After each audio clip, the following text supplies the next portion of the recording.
Already వర్షంలో ఈ రోజు మనం ఆడుతున్నాం వాల్యూ గోల్డ్ ప్రెజెంట్స్ భారం తగ్గించుకోండి లాభం పొందండి అనే ఆట. ఏం ఆడాలి, ఎలా, ఏంటి రూల్స్ అంటే లైఫ్ లో ఈఎంఐ, స్ట్రెస్, టెన్షన్, లోన్లు, ఇంట్రెస్ట్లు ఇవన్నీ భారం తగ్గాయి అనుకోండి, మనసు చాలా హ్యాపీగా ఉంటుంది, ప్రశాంతంగా ఉంటుంది, అదే పెద్ద లాభంలో ఉంటుంది. సో అందుకే మనం వాల్యూ గోల్డ్ మనకి సపోర్ట్ చేస్తుంది. సో మీరిద్దరూ ఇప్పుడు ముందు ఆడడానికి మనకి కల్పన గారు, శ్రీలత గారు వచ్చారు. మీరు ఇక్కడి నుంచి కుంటుకుంటూ అక్కడికి వెళ్ళాలి. సో అక్కడ ఇంట్రెస్ట్, ఈఎంఐ, టెన్షన్ అలాంటివి ఉన్నాయి. మీకు నచ్చింది తీసుకొచ్చి ఇందులో పెట్టాలి. ఎవరు ఫాస్ట్గా పెడితే వాళ్ళని ఒక సినిమా క్వశ్చన్ అడుగుతాను. మీరు కరెక్ట్ ఆన్సర్ చెప్తే 1 పాయింట్ వస్తుంది. అలా మీకు 3 పాయింట్లు వస్తే విన్ అయిపోతారు. రెడీ? 3 కుంటుతూ వెళ్ళాలి, వచ్చేటప్పుడు మామూలుగా వచ్చేయచ్చు. మీకు నచ్చింది తెచ్చుకోండి, ఈఎంఐ కానీ, ఇంట్రెస్ట్ కానీ, లోన్ కానీ, ఎనీథింగ్. 3, 2, 1 గో. కుంటు ఫాస్ట్ ఫాస్ట్. శ్రీలత ఫాస్ట్. వచ్చేటప్పుడు పరిగెట్టుకు వచ్చేయి. తెచ్చేయి. ఓ అమ్మ చూస్తానే ఉంది, ఫాస్ట్ గా ఎట్టు పెట్టు. సో మీరు స్ట్రెస్ తగ్గించాలనుకున్నారు, మీరు లోన్లు తగ్గించాలి అనుకున్నారు. సో డెఫినెట్ గా వాల్యూ గోల్డ్ మీకు హెల్ప్ చేస్తుంది 2 విషయంలో. సో ఇప్పుడు ముందుగా మీరు వచ్చారు కాబట్టి మీ question. Okay, so mega family hero Varun Tej and Sai Pallavi వీళ్ళిద్దరు కాంబినేషన్ లో ఒక సినిమా వచ్చింది. ఆ సినిమా ఫిదా అయితే ఆ సినిమా డైరెక్టర్ ఎవరు? Sekhar Kammula. Right answer. Super, 1 point సాధించారు మీరు.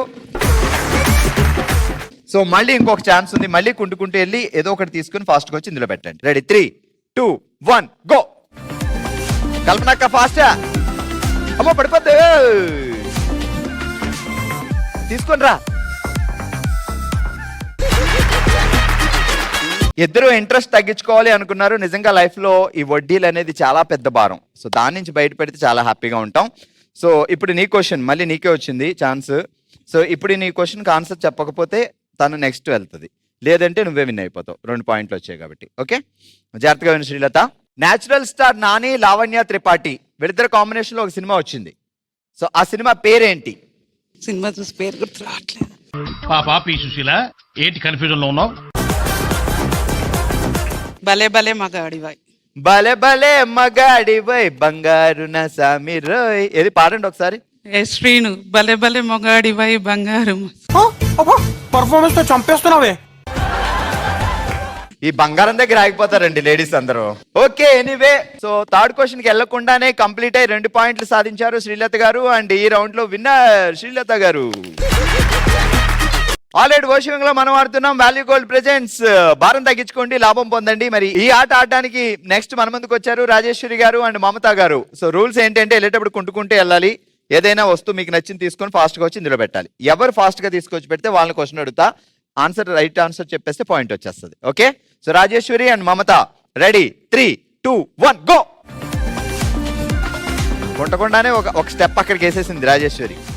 వచ్చేటప్పుడు వచ్చేయచ్చు మమత గారు. ఎంత పని అయిందండి. అందులో పెట్టండి. సో మమత గారు ఈఎంఐలు తగ్గించుకోవాలనుకుంటున్నారు, రాజేశ్వరి స్ట్రెస్ తగ్గించుకోవాలనుకుంటుంది. డెఫినెట్ గా ఈఎంఐలు అనేది చాలా పెద్ద తలనొప్పి, లేకపోతే హ్యాపీగా ఉంటుంది. సో లేకపోతే స్ట్రెస్సే ఉండదు అసలు కదా. స్టైలిష్ స్టార్ అల్లు అర్జున్ ఒక సినిమాలో అమ్మాయి గెటప్ వేస్తాడు, కంప్లీట్ అమ్మాయి. సో అమ్మవారి గెటప్ కాదు, అమ్మాయి గెటప్ చెప్పు. Gangotri sir. Right answer. Ready? 3, 2, 1 go.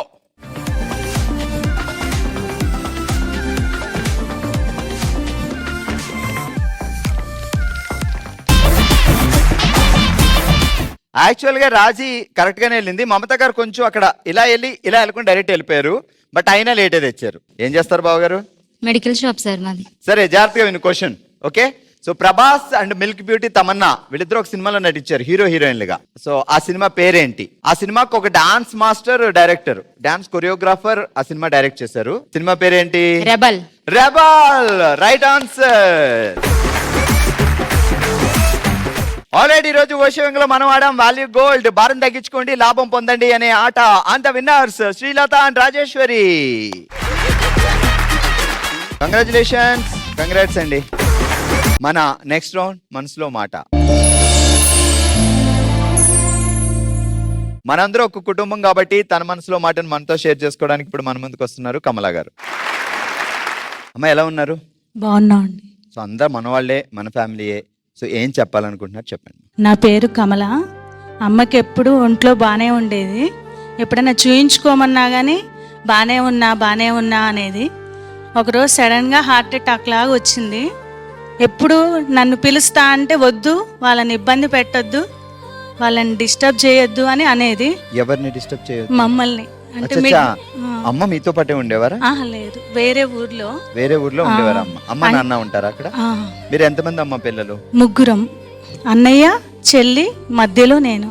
ఇద్దరు అమ్మాయిలు ఒక అబ్బాయి. మ్మ్. సో ముగ్గురికి పెళ్లిలో వెళ్ళిపోయారు. సో అందుబాటులో నేను ఒక్కదాన్నే ఉన్నా. సేమ్ ఊరు దగ్గరలో దగ్గరలో 6 కిలోమీటర్స్ దూరంలో ఉంటారు. మ్మ్. అమ్మ నాన్న ఇంట్లో ఉంటారు. ఆ, సో అంటే రెగ్యులర్ గా ఇప్పుడు వయసు ఉన్న వాళ్ళే కాదు, ఎవరైనా రెగ్యులర్ గా బాడీ టెస్ట్లు అన్ని చేయించుకోవడం చాలా బెస్ట్. ఇప్పుడు ఎవరికి ఎలా ఉంటుందో తెలియదు. సో మీరు అలా చెప్పేవారు అమ్మకి, మ్మ్. టెస్ట్ చేయించుకో, ఆ, జనరల్ చెకప్. కొంచెం లావుగా ఉండేది, చూయించుకోమంటే వాళ్ళు తగ్గాలి ఇదే చెప్తారు అని కొంచెం నెగ్లెక్ట్ చేసేది. అలా ఒకేసారి సడన్ గా, అసలు ఇంకా అంతకుముందు ఏమి లేదు, ఒకేసారి సడన్ గా హార్ట్ అటాక్ వచ్చింది. మామూలుగా ఎప్పుడన్నా కమలాన్ని పిలుస్తా అంటే వద్దు, వాళ్ళని డిస్టర్బ్ చేయొద్దు అట్లా చెప్పేది. నాన్నగారు పిలుస్తాను, ఆ, కొంచెం అమ్మ డల్ గా ఉన్నా నేను వస్తే యాక్టివ్ అవుతుందని అట్లా చెప్పేది. ఆ రోజు మాత్రం పిలువు అని చెప్పింది. ఒక 2 కిలోమీటర్లు కూడా నేను వెళ్ళకముందే అమ్మ చనిపోయిన విషయం నాకు తెలిసింది. అసలుకి నేను రాలేకపోయినా.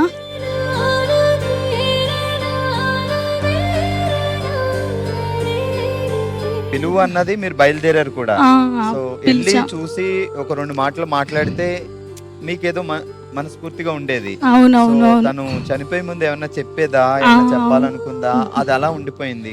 నేను వచ్చేలోపు దేవుడికి దండం పెట్టుకోమన్నారు నాన్నగారు. విభూతి కూడా నోట్లో పెట్టుకొని దండం పెట్టుకొని నాన్న మీద పడి షోల్డర్ మీద పడుకొని చనిపోయింది. సో చాలా మంది ఎక్కువగా దేవుడి మీదే నమ్మకం పెట్టుకొని, సో నా పిల్లలు బాగుండాలి, నా భర్త బాగుండాలి అని దేవుడినే నమ్ముకునే చాలా మంది. సో వాళ్ళకి ముందే తెలిసిపోతుంది అని కూడా నేను చాలాసార్లు అబ్జర్వ్ చేశాను. సో వాళ్ళ చావును కూడా వాళ్ళు ఎక్స్పెక్ట్ చేయగలుగుతారు. సో ఎప్పుడు ఏం జరుగుతుంది అనేది వాళ్ళకి, నేను వెళ్ళిపోతున్నా, అయిపోయింది నా టైం అనే ఫీలింగ్లో ఉంటారు వాళ్ళు. సో అలా మిమ్మల్ని పిలిచి ఏదో 2 మాటలు చెప్పాలనుకున్నారు, కానీ పాపం ఆ చెప్పే ఎప్పుడు టైం కూడా దొరకలేదు. నేను ఎవరితో చేపించుకోకుండానే పోతా అని కూడా చెప్పేది. సో ప్రతి ఒక్కరికి పేరెంట్స్కి అదే ఉంటుంది, నా పిల్లలతో నేను పని చేయించుకోకుండా నడుస్తూ నా పనులు నేను చేసుకుంటూనే చనిపోవాలి అనుకుంటూ ఉంటారు. సో బట్ అది కొంతమందికి మాత్రమే సాధ్యం అవుతుంది. అమ్మగారికి ఇలా జరిగి ఎన్ని రోజులు అయింది? 10 years అయింది. మరి నాన్నగారు ఎలా ఉన్నారు? బాగున్నారు. ఎవరి దగ్గర అన్నయ్య ఉంటారు? దగ్గర ఉంటారు. అన్నయ్య దగ్గర ఉంటారు. నిజంగానే భార్య లేకుండా భర్త ఆ వయసులో, లైక్ 80s ఆ వయసులో, 70 ఆ టైంలో, సో అప్పుడు నిజంగా అసలైన తోడు అప్పుడు అవసరం ఉంటుంది. భర్త లేకుండా భార్య పిల్లల దగ్గర బతకగలుగుతారు, కానీ భార్య లేకుండా భర్త పిల్లల దగ్గర కూడా ఉండలేరు. సో అలాంటి టైంలో మదర్ ఉంటే, తన వైఫ్ ఉంటే తనకు కొంచెం సపోర్ట్ ఉంటుంది. నాన్న అసలుకి నడవలేరు, మోకాళ్ళ నొప్పులు బాగా. అసలు ఇంకా ఒక వాటర్ కావాలన్నా అమ్మనే తెచ్చి ఇవ్వాలి. అసలు మేము అమ్మ లేదని విషయం మర్చిపోయి ఆ 10 days కూడా ఏదన్నా దొరకకపోతే అమ్మకు ఫోన్ చేద్దాం అనుకున్నాం.